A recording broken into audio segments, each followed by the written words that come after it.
Hey guys, welcome back. I thought I'd do a quick video showing off some of the recent pickups I've grabbed. Most of them are from Japan, thanks to some Yahoo Auctions Japan for a buy proxy service called Bai. My brother is picking up some X68000 things from there, and he let me grab some nice deals on some Game Boys and some software. So the first bundle I picked up included 5 games, a Game Boy, a DMG, and a box. The first game from that bundle is F1 Spirit from Konami. Pretty fun game. I was trying it out, basic racer. And it includes the manual and the cartridge. One cool thing about this, I love the boxes on these. I mean, they're so small, but look at the cool flair and attention to detail on the flaps here, even of the box itself. I just thought that was really neat. Everything is in such awesome condition as well. You got the manual, you got the game. And in some cases, there's even plastic around the entire inside packaging of the cartridge. So this is F1 Spirit. Let's get them from Konami. Another one I've been wanting to get my hands on for the longest time is the Game Boy port of the arcade from Namco called Tower of Druaga. And what I think is great about this is I've always been kind of fascinated with the arcade game, but it's always been so difficult. And one thing that's neat about the Game Boy version is it requires some usage of passwords. So when you get through so many stages, you're given a password that you can continue playing. Once again, this has the manual, this has the game. And what's great is so far, you'll notice a little trend here. You get these little gold stickers here.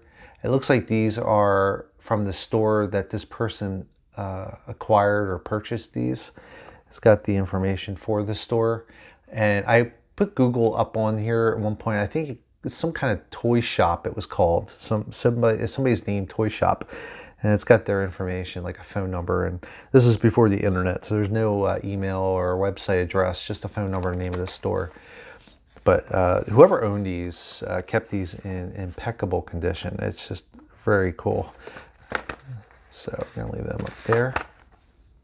The next one I got, and this is one of 2 copies, is a box copy of Japanese Tetris. And one of them came in this bundle. Actually, this is, I think it's, no, that's the one. This is one that came with the bundle. It's just your typical version of Tetris. Once again, I love these boxes. These boxes are great. I just think they're so cool and little and cute.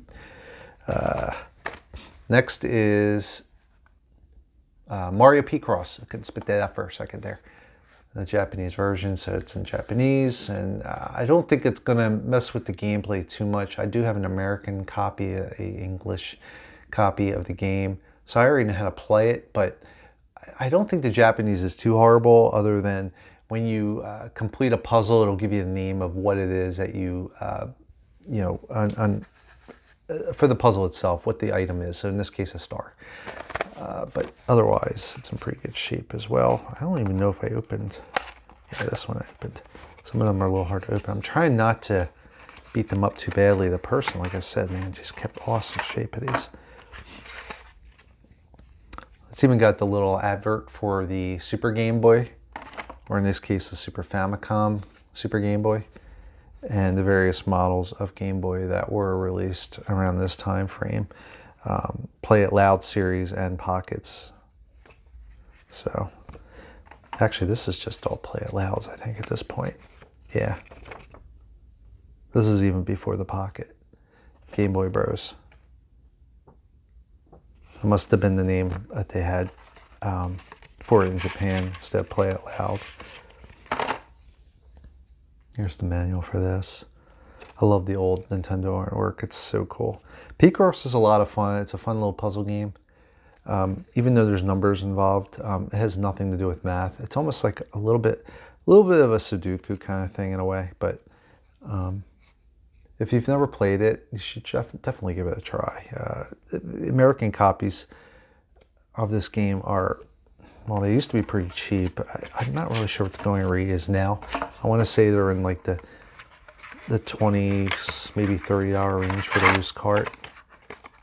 I really haven't checked recently. So once again, I got 5 games out of this. And the next one and the final one was Dr. Mario. I already own a couple of Dr. Mario's loose. This one, unfortunately, did not include the plastic insert. It only had the game in the manual and a little instruction sheet on how to play the multiplayer for Dr. Mario and how to link it up. Once again, these booklets, everything's just so cool. Look at this. I love the artwork, the retro art. It's so great. It's nice seeing these more 2D cartoonish representations of the characters again after all these years. You get so used to seeing nowadays all the 3D versions of these characters.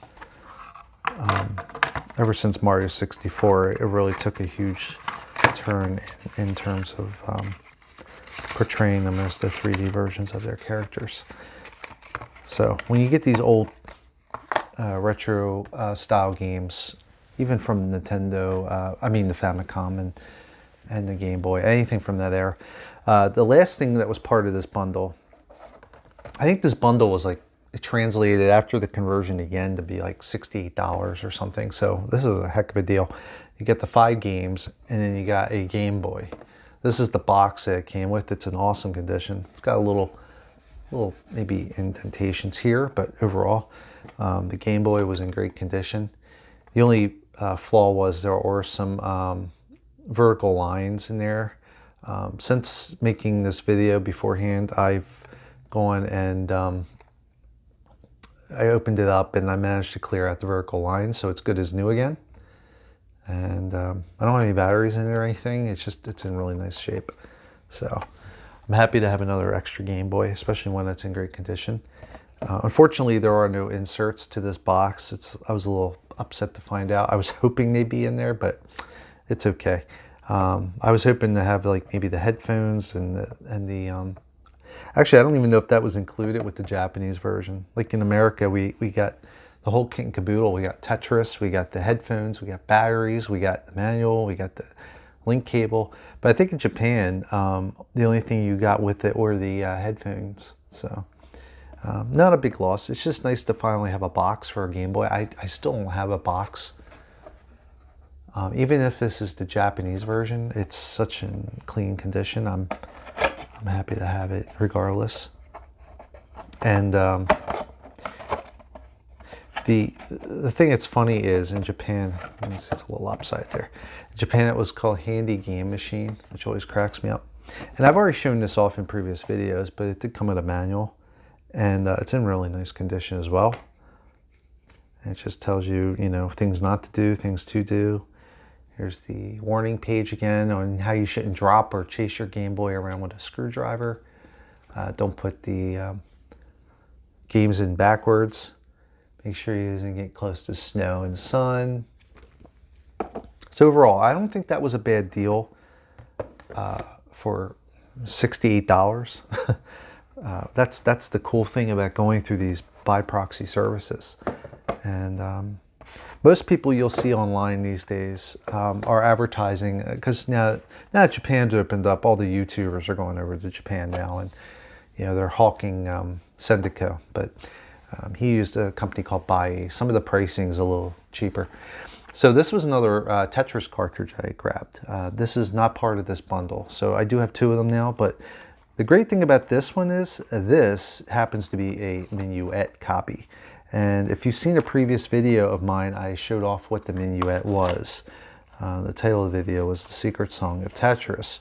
And if you've seen that, then that's essentially what this is. This is just another copy of the game. I couldn't resist it. I already had one, which I lucked out in finding. But this was $10. And it's nice to have the box and the manual at the very least, because I only had a loose cartridge up to this point. And I mean, I couldn't resist grabbing this. I mean, look at this. This is great. It's also even nicer than my other copy, which is great.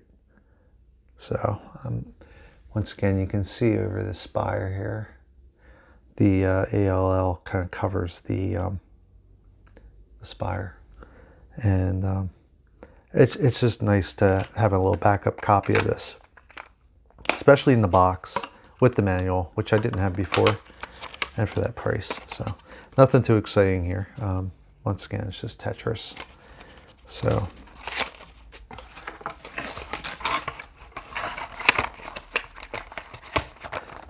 moving on, the other bundle I got from Japan was 2 Japanese Game Boy Pockets.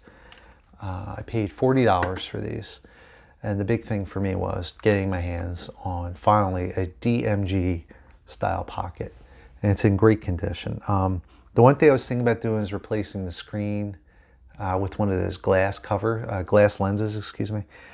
There are some scratches here and there, but they're really not that bad. So I'm probably just going to leave it be. Excellent condition overall. This green one was not working out of the box, if I recall, is the green one. But all you had to do is go in, I opened it up, and I cleaned out the power switch a little bit, and it came to life. So now I have 2 $20 pockets. But like I said, getting this was just awesome.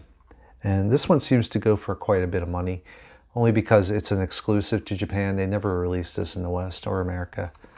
So always wanted a copy. The stickers are a little grody, unfortunately, but a lot of them are like that, unfortunately, just from heavy usage over the years. But once again, that was like $40 after the conversion and everything, $38, something like that. I thought that was a pretty good deal. So the last thing we're going to look at today, these aren't Japanese related pickups. They're just pickups I've grabbed here and there over the last few weeks or so. I have a farmer's market. Actually, I take that back. Hold on. I do have a copy of Parodius I got from Japan. I've always wanted this as well. This is just loose. I think this set me back $10 or so. And I've always wanted this. I'm trying to complete my Konami shooter trifecta of TwinBee, Parodius, and the Gradius games. I guess it's more of a trifecta because you had the 2 Gradius games in Japan. But I did pick up Gradius 2 recently, and I have TwinBee already, so it's nice to finally have Parodius. This is a really nice port. This is in great shape as well. A lot of these tend to have that smoky yellowish tint to it, so it's nice to finally have that. Okay, so as I was saying, I went to there's a local farmer's market nearby, and there's a guy that sells comic books, and action figures, toys, collectibles, Garbage Pail Kids, magic cards, things like that. He also sells video games. Once in a while, he's got some cool games. What I did was I traded in some comic books that are 30 years old that I just don't care about comics anymore. And I got some store credit. I grabbed some games. One of them was another Konami game here. Blades of Steel. I know, sports game, right? Who cares? Boring. But actually, this is a lot of fun. I always enjoyed Blades of Steel on the NES. And the Game Boy port is, I would say, easily par for the course. It's a really nice, well-done port. And in some ways, it actually is a little superior. You get some neat little close-up animations and of things that, like, you know, when you get a goal, that you can see the guy closes in and you get a nice little animation of scoring the goal and everything. Another game I picked up, you don't see too often, so I was actually shocked to see this at a farmer's market of all places, was this game Trax. Now, it's published by Electro Brain. However, the game itself was created by HAL in Japan, Mr. Iwata's company before he took over, and the creators of Kirby. So there's a lot of history behind this game. HAL games are typically high quality, and this is definitely a high quality game. I don't have any footage on me right now. I could load up the Game Boy, I guess, and pop it in. I don't have any batteries handy. But it's a neat game. You have this little tank, and you can shoot in all directions. You push the A button here that rotate the cannon, and you can shoot in all directions and pick up some power-ups and gas and everything. I think the only downside is it's a rather short game. I think you can probably finish it in about 20 minutes to a half hour. But, you know, it's a Game Boy game. I mean, it's portable. There's no game saves, nothing fancy. It's just a nice little arcade game. You can take on your school bus route or whatever you want to say. Next one is another one I've been wanting to get for a long time, and that is Operation C. aka Contra for the Game Boy from Ultra/Konami. So I had a copy of this growing up, and I have no idea where it is. I have a small assortment of games that I've just lost over the years, and I think it's from just having the Game Boy in the hands of my younger brother and sister and being moved around, and some of my collection is just missing. So over the last few years, I've been trying to rebuild that collection I've lost, and this is one of the games. Batman, the Ninja Turtles, Spider-Man. There's still a few more, like Solomon's Club. Those are all games I've purchased in the past 7 years, just trying to fill in those blanks of the games that I've lost or misplaced. I'm sure they're out there somewhere. They're not thrown away. And finally, I have one last game. This one just came in the other day. Is Side Pocket. Okay, I know, Side Pocket, who cares, right? Well, this is a special version of Side Pocket. If you've seen a previous video of mine talking about Chinese money games, this is the Chinese copy of Side Pocket. And you can differentiate by the Chinese lettering, not Japanese, Chinese lettering underneath the name Side Pocket. And you also see some Chinese lettering on the side here of this label. Let's see if I can get some clearer video here. You also see it says CHN. But not only that, you'll also notice the label itself is a little darker than the typical Side Pocket. So I'm always on the lookout for these. I saw this on eBay. It was just random. I wasn't even looking for Side Pocket or Chinese Game Boy games in general. I was just scrolling through the Game Boy auctions, just looking for things. Sometimes I just like to look and see what's out there. And I saw this. It's a Side Pocket Game Boy. $13, buy it now. I mean, come on, can't resist. It's a Chinese copy. I have one, yes, but I figured it's always nice to have an extra. Who knows? Maybe eventually somebody will want to trade for it. Hit me up if you want to trade for it. I'm always on the lookout for other Chinese copies of games. It's kind of neat. It's just a nice little variation, and there seems to be a sub-collecting market for these games. And once again, it's just nice to have. I couldn't resist the deal. They typically go for about $50 to $60 in general. So once again, these are the loose games I picked up, and I think I paid $35 for Tracks, $50 for Contra. Contra did come with the manual though, so I thought that was cool. It is a mint manual, so I figured, sure, $50 alone for the game was a little too much, but with the manual, I thought that was pretty cool. Plus, I traded in some comics that I no longer care or want or need, and I felt like I did pretty well with that. So anyway, that's about it. I hope you enjoyed the video. And I'll be back next year. And Happy New Year, Merry Christmas, Happy Hanukkah to everybody out there. Happy holidays. And I'll catch you guys next time. Thanks for watching. Take care.